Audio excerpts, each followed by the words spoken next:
ముఖ్యంగా ఈ వాలంటీర్ వ్యవస్థ ద్వారా వీళ్ళు ఏదైనా సరే రాజకీయ పార్టీ నేతలు అంటే పార్టీ నేతలు వీళ్ళని ఏదో రకంగా వాడుకుంటే ఏదైతే ఎన్నికల సమయం దగ్గర పడుతున్న తరుణంలో డబ్బుల పంపిణీ కావచ్చు, వస్తువుల పంపిణీ సాధారణంగా ఇవి జరిగిపోతూ ఉంటాయి. అదేంటి అంటే గిఫ్టులు.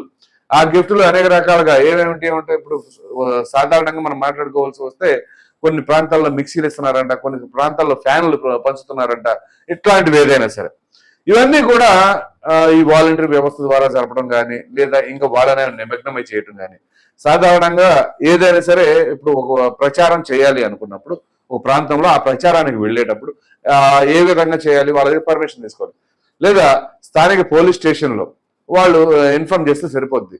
కానీ ఇప్పుడు పరిస్థితులు అలా లేవు.